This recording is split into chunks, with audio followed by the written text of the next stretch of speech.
Pulling because some pass. Bra, I know woman no ahead no. Intinu sa kasa no mana niboda gadba fat abuba form. The bomb trim. Na mitrim apase ya uhuno. Adan. Intinu do brace be a minister mo. Go police station say police me protection. Say police 4510 na opekra. Ye de be ma. Na ude mu na. They are how I say go for langar for the aduchi. They are langas, bro. Adan. Bro. Ye shot pieces guns. To that's what almost started to do and say, bro. I don't want to do her. Into where to be home. Say, yeah, besides I was a woman, Yibuba or phobia, Yibuba from Bamitrum. Adan. Where they? Me a police agent. NDC. The friend Ebenezer Tetteh.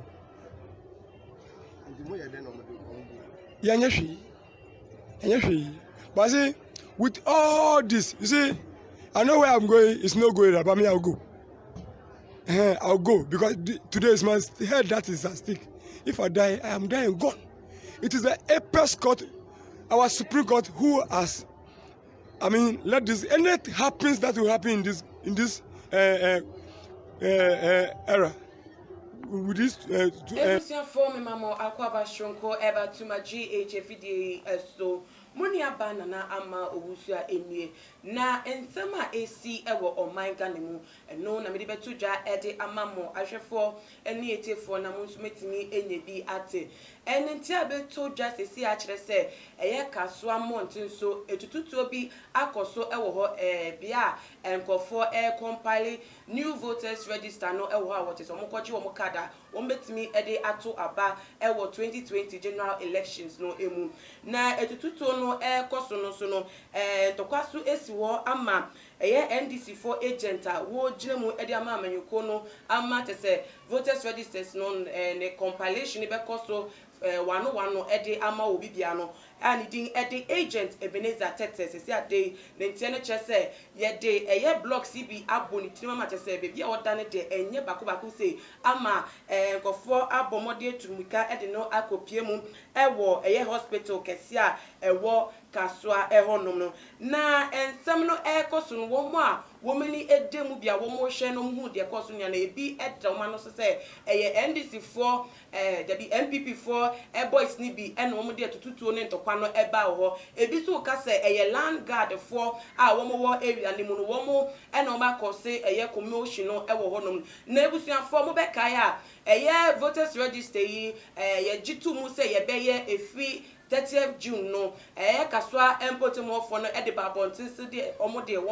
mpeni baku say sa compilation of new voters register no ebi ebekoso ewo omo mantem one because womo emfa so womo ne isi no enye adwen na obi hu anaso obi nti asempo se enu nti na nam so ama entokwa ene mentem wase akoso anase butaye foforo bi ewo echire na ebutuafo isi hyase ede tu dwa se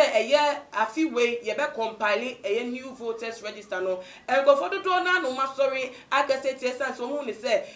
kwan boni bi so na amanyoko omote so sesi a NPP for wo mo pe ede afaso ede adane nchesanyama ni so na be ya abato we be ko we no na omedinku no na se akọ ede amomo enumti na wo mo pre anaso wo mo piapia isi nechi se wonye new voters register essence register we no eno an ede to aba na o manyoko no etimi ba so nti eba ne se na afini ekwo we ya abato be ba so no mo pre ekon kan se general mo be ye ec anaso be new voters register no enti asa enye adwuma no mankofo dodo na authority ese da bi wo mo pre na ekodru emranimfo enim Supreme Court no Supreme Court so tena asem no so no obutia wo mo pre se ec no company new register no oka edema ec no se wo mo ho kwan emra mo kwan se wo betimi a company new register se wo mo se se boni bi wo mu ana se bibi wo mu a emfata na embwa abato na wo mo ho kwan se wo betimi a compile new register no eno na nam so ma EC course so se wo be compile new register na se si ade entokwa we abepie mu ewo mu se de ebai yenhwe nim se basabasa ya na be koso de bia dende yetimi enche na so de AC kire se enkofo dodo na empene so wo makoma ana wo mu krampo enje so se bibi se ebe koso o marinta ma se si ade de oman no mu ayehu pa yenhwe aginche bi so a enkofo bi a wo mo so omanitia ensem ni bia na se wo mehu ensem no no wo mo chomaje afa ho yenhwe de wo mo so eka we efi Peter Amane ne dia wode about say what at all is this fuss about confusion or because of the compilation of a new register?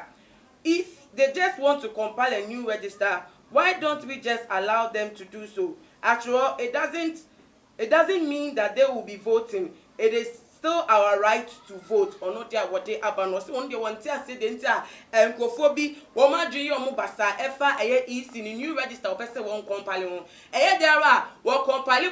ko wie sen kra yan mu na to mini ekra yen say ye de beto aba ne ya kire ohene anase mampani ayepe so won de so ewo oman wonti basa ye ni confusion okoso no de won tia say ebe yanka obi enya manenka de be ebe boan kra no po say wo so be ko ho no wa tro di no wetime nya okada ne de wonya okada wonim se wo tumi se wo so betimi ato aba ama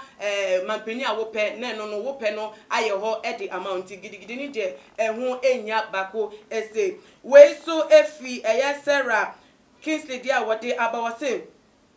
Kasoa people are just rowdy. They don't love peace.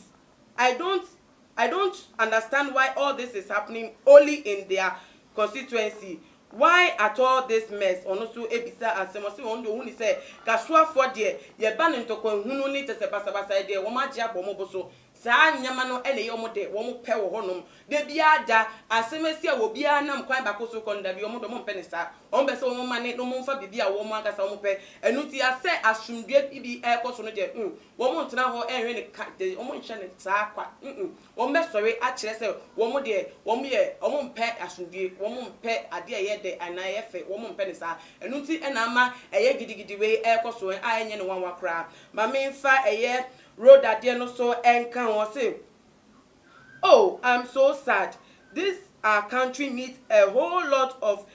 reinstatement of new people because the law is no longer fighting for people are rather now fighting for the law to work for them or no so ne dia wo dia ba ebutuafo mami fi ona me nko eye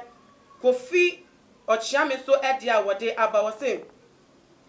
why all this now? Seriously, Kasoa people just don't want us to have our peace. Why all this stampede and all this noise about just the new compilation? Or no so achena do hundi entia tokwa ne tese dede bebre so just because of one thing, new register will be ehun say the econo enye mami fa Peter so e de no encha to or no so they about say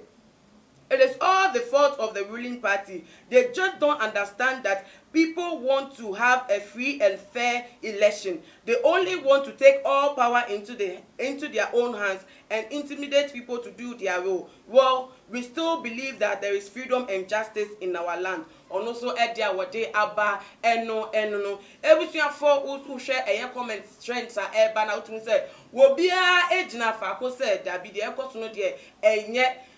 Kasoa mantem honom nkofo ma story edi etututuo ene ntokwa eprepra nkofo honom no wo bi enu a wakasa edi amo mo se o ma ya de anaso won bom ho modin ade a ye no se ye compile new register whether say ye wo bi ne te kire anaso wo bi ente kire emra na ne makwan se isi no edubra a wo ye na djuma so hwe se bibi enko yi a wo betimi asori aye hyehye ya ebeboa ama abato no ewie ewo tese pepepe yo emu enu ti se aban ene mra ma ne kwan a na wo ye a de nya ne se yenso ye betimi aye afa hono ne ya ye eye te ko ne ko register within ebre ne du a sana obi eka won comment no eye won kwa na wotumi e won sa se wo be vote anase won vote no ejina wa wo so wo bi fu front mi fi baby emma embe vote emma wa na wo be jina ho e dia vote e dia ma ho enu ti ye mpre asomdwe kwan do se ebi mo ebu enje so wo mo nti ase wo mo mpe nanso se wo mrem nkwa no na ehu be nya se wo bia be di so se na emra no esitie na ye yi basaye efi emu se na be ya ye kofa ohaw emfa mba ya nkata ye nso enu ti mi di be si a won so wo dwentra wo fa ensemsem we etututu ankofo akoye wo gidigidi ene ntokwa ma tesi ade wo bi epra ye de hye amayokuo eso no